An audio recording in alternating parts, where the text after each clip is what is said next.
আবারও চিনি বোঝাই বোলেরো গাড়ির ধাক্কায় রক্তাক্ত বাইক চালক। ঘটনা শুক্রবার রাতে জেলিখোলা নতুন বাজারে। আহত বাইক চালকের নাম রুল আমিন হোসেন। TR07F4645 নম্বরের একটি বাইক নিয়ে বাড়ি যাওয়ার পথে চিনি বোঝাই বোলেরো গাড়ি বক্সনগরের উদ্দেশ্যে যাওয়ার পথে দ্রুত গতিতে থাকায় জেলিখোলা নতুন বাজারে বাইক চালক রুল আমিন হোসেনকে ধাক্কা মেরে ঘটনাস্থল থেকে পালিয়ে যায়।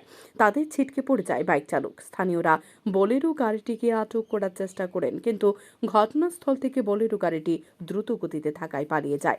রক্তাক্ত অবস্থায় বাইক চালককে উদ্ধার করে বিশালগড় মহকুমা হাসপাতালে নিয়ে আসলে কর্তব্যরত চিকিৎসক তাকে আগরতলা জিবিপি হাসপাতালে রেফার করেন। আমাদের বিশালগড় ফায়ার স্টেশনে একটা স্পেশাল খবর আসে যে চিলিগোলা নতুন বাজারের একটা স্কুলের সামনে একটা অ্যাক্সিডেন্ট হয়েছে। তো খবর পর সঙ্গে সঙ্গে আমরা এখানে যাই। যাওয়ার পর দেখলাম একজন বাইক আরোহী অ্যাক্সিডেন্ট হয়েছে এবং রাস্তার সাইডে পড়ে রয়েছে।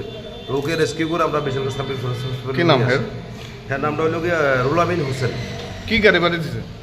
এখানে লোকাল পাবলিক হয়েছে নাকি এটা বুলুর গাড়ি নাকি বাড়ি দিচ্ছে। Bureau report, news daily Bharat.